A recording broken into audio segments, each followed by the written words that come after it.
Drama serial ये इश्क जुनून की आने वाली एपिसोड बहुत इंटरेस्टिंग होने वाली है, क्योंकि अब ईमन को सारी की सारी सच्चाई याद आ जाएगी और वो पुलिस को बता देगी कि उसे राहम का नाम लेने के लिए फोर्स किया जा रहा है और ये सब कुछ आफिया कर रही है, जहां फिर हो सकता है कि पुलिस आफिया को गिरफ्तार कर ले। तो अगर अब तक आपने हमारा चैनल सब्सक्राइब नहीं किया तो ज़रूर करें। तो अब जैसे कि राहम के बाप यानी कि अली नवाज को अभी तक यकीन नहीं आ रहा कि राहम ये सब कुछ कर सकता है, जहां फिर इस बारे में यकीन दिलाने शहरोज पहुंच जाता है और अपने बाप को मंगढ़त कहानियां बनाकर सुना देता है। जहां मैं तो अली नवाज पर हैरान हूं कि वो कैसे राहम पर शक कर सकता है, जो कि अच्छे से जानता है कि उसका बेटा राहम कैसा है और उसका बेटा शहरोज किस खिसलत का मालिक है। जहां इस बात का भी यकीन नहीं है कि राहम ऐसा कुछ नहीं कर सकता, तो फिर उसे चाहिए था कि वो राहम पर यकीन करता और राहम की बात सुनता। लेकिन यहाँ पर तो अली नवाज ने बहुत ही उलट काम किया है। वो अच्छे से जानता है कि राहम ऐसा कुछ नहीं कर सकता, लेकिन फिर भी वो राहम की बात सुनना नहीं चाहता और यहाँ अली नवाज ने ये साबित कर दिया कि अपना खून अपना ही होता है। दूसरी तरफ जैसे ही राहम को पता चलेगा कि उसकी और ऐमन की वीडियोस वायरल हो चुकी हैं और इंटरनेट पर फैली हुई हैं, तो वो अपने लायर यानी फारूक को बुलाएगा और उससे बात करेगा और उसे कहेगा कि आप अच्छे से जानते हैं कि कल्प्रेट कौन है, किसने ऐमन को मारने की कोशिश की है और मैं बेगुनाह हूँ। ये बात आपको बहुत अच्छे से पता है और मेरी वीडियोस इंटरनेट पर वायरल होती जा रही हैं। आपने मामू होने का फ़र्ज़ तो दौर की बात मेरा लायर होने का फ़र्ज़ भी नहीं निभाया। जहाँ फिर फारूक कहेगा कि मैं क्या करूँ राहीम, एक तरफ तुम हो और एक तरफ मेरी बहन, और तब राहीम कहेगा कि हाँ, एक तरफ मैं हूँ और दूसरी तरफ आपकी सगी बहन और भांजा है, यानी कि आप मेरे लिए कुछ नहीं कर सकते। और सही भी है, आप मेरे लिए क्यों कुछ करेंगे, क्योंकि मैं तो आपका कुछ लगता ही नहीं हूँ। आपका सब कुछ तो आपकी बहन और आपका भांजा है। कुछ भी हो जाए आप उन दोनों को ही बचाने की कोशिश करेंगे तो ठीक है, आप जा सकते हैं और मुझे आपसे कोई भी मदद नहीं चाहिए। जहां मुझे तो ऐसा ही लग रहा है कि यहाँ फारूक भी अच्छा होने का नाटक कर रहा है और ये बिल्कुल आफिया और अपने भांजे से मिला हुआ है, क्योंकि जैसे ही शिरोज के दोस्त फारूक से मिलकर जाते हैं और सारी की सारी कहानी बताकर जाते हैं, उसके बाद ही वो लोग वीडियो भी अपलोड कर देते हैं। तो मुझे तो ऐसा ही लग रहा है कि ये सारा कुछ फारूक ने ही करवाया है, ताकि सबको यही लगे कि राहम और ईमान का चक्कर चल रहा था।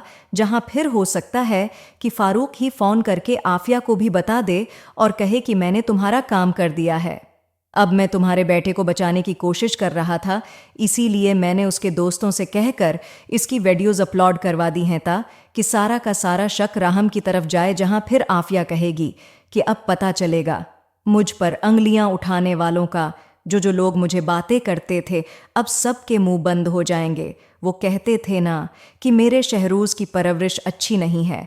अब जब राहम पर इल्ज़ाम लगा है तो अब सब लोगों की बोलती बंद हो गई है।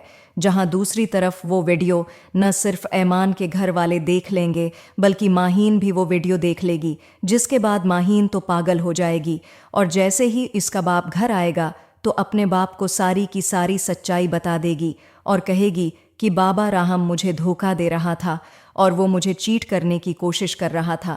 देखा, उसका सच सबके सामने आ गया और ये चीज़ मुझे बहुत ज़्यादा तकलीफ़ दे रही है। मुझे उससे जवाब चाहिए कि उसने ये सब कुछ क्यों किया है।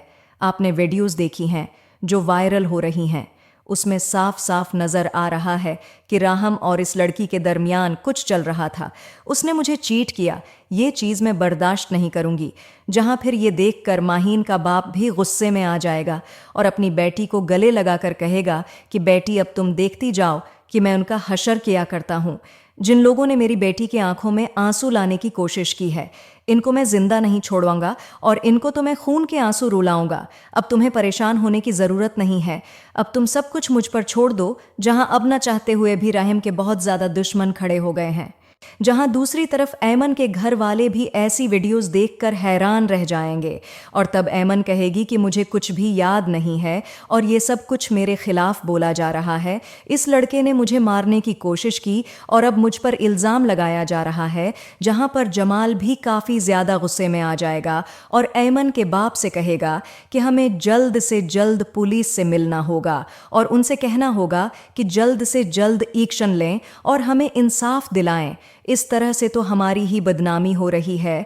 जहां पर ऐमन का बाप जमाल से कहेगा कि हमारे यहाँ इंसाफ कमज़ोरों को नहीं मिला करता, ये तो सिर्फ और सिर्फ ताकतूर लोगों को ही इंसाफ मिलता है, और अगर कोई ताकतूर इंसान गलत करे तो वो अपने पैसे और ताकत के जोर पर बच निकलता है। लेकिन जमाल कहेगा कि हमें अपना बयान रिकॉर्ड करवाने जाना होगा और जल्द से जल्द ऐमन को बयान देना भी चाहिए, जिसके बाद ही पुलिस कोई ना कोई एक्शन लेगी। और ये सब कुछ अब मीडिया पर आ गया है, और मीडिया पर आने के बाद अमीरों का भी बचना मुश्किल हो जाता है। जहां फिर सबसे पहले तो ऐमन को चेकअप के लिए अस्पताल लेकर जाएगा और वहां पर आफिया ऐमन से मिलने पहुंच जाएगी।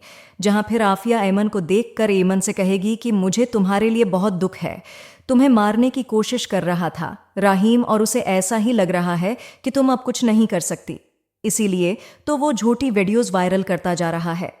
अब तुम्हें जवाब देना होगा, राहीम को उसे बताना होगा कि तुम कमजोर लड़की नहीं हो। यहाँ फिर ऐमन कहेगी कि आपको राहीम सर से इतनी प्रॉब्लम क्यों है, आप राहीम सर की मुखालफत क्यों कर रही हैं। और यहाँ पर हो सकता है कि आफिया ऐमन को बता दे कि राहीम उसका सगा बेटा नहीं है, बल्कि वो अडॉप्ट बेटा है, और अगर उसने कुछ गलत किया है तो उसको सज़ा ज़रूर मिलेगी। और हो सकता है कि यहाँ पर ऐमन को भी थोड़ा बहुत शक हो कि आफिया बेगम कुछ न कुछ चालाकी खेल रही है। जहाँ पर जैसे ही ऐमन का बाप ऐमन को लेकर पुलिस स्टेशन पहुँचेगा और पुलिस वाला ऐमन से कहेगा कि आप अब हमें बयान रिकॉर्ड करवाएं, उसके बाद ही हम कोई ना कोई एक्शन ले सकते हैं। और तब पुलिस वाला ऐमन से कहेगा कि अली नवाज के 2 बेटे हैं, आपने जो पहले बयान दिया था इसमें आपने ये कहा था कि अली नवाज के बेटे ने आपको मारने की कोशिश की है, लेकिन आपने उसका नाम नहीं बताया। लेकिन अली नवाज साहब के तो 2 बेटे हैं, आप ये बताएं कि आपको मारने की कोशिश किसने की है, इसका क्या नाम था। जहां पर यहाँ ऐमन को कुछ ना कुछ याद आना शुरू हो जाएगा, और मुझे तो ऐसा ही लग रहा है कि ऐमन को सारी की सारी सच्चाई याद आ जाएगी, जिसके बाद वो सारा सच पुलिस को बता देगी और कहेगी कि वो राहम सिर नहीं बल्कि उनका छोटा बेटा था और मुझे उसका नाम नहीं आता। राहम सिर तो बेहतर अच्छे हैं, लेकिन आफिया बेगम जो कि इनकी सौतीली माँ है, वो उन्हें फंसाने की कोशिश कर रही है। इतना ही नहीं, वो मुझसे मिलने कई दफ़ा आई हैं और उन्होंने मुझे यही कहा है कि मैं आपके सामने राहम का नाम लूं। हालांकि राहम सर ने तो कुछ भी करने की कोशिश नहीं की और न ही मेरे सर पर चोट उनकी वजह से लगी है।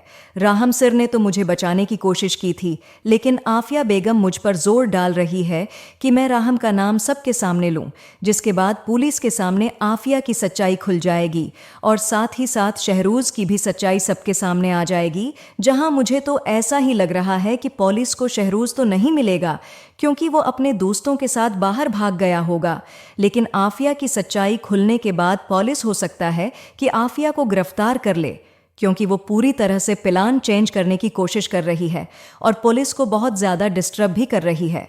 इस वजह से पुलिस आफिया को गिरफ्तार कर लेगी और मुझे तो ऐसा ही लग रहा है कि जब राहम को पता चलेगा कि ऐमन ने उसके खिलाफ गवाही नहीं दी बल्कि सारा का सारा सच सबको बता दिया है, लेकिन इस चक्कर में अब ईमन का रिश्ता काफ़ी ज़्यादा ख़राब हो गया है और लोग उस पर बहुत ज़्यादा बातें कर रहे हैं, तो हो सकता है कि राहम ईमन से शादी करने के लिए तैयार हो जाए, क्योंकि अब माहीन तो राहम से शादी करने के लिए कभी तैयार नहीं होगी, क्योंकि उसे तो राहम पर ज़रा बराबर भी भरोसा नहीं है, जिसकी वजह से राहम ऐमन से शादी कर लेगा।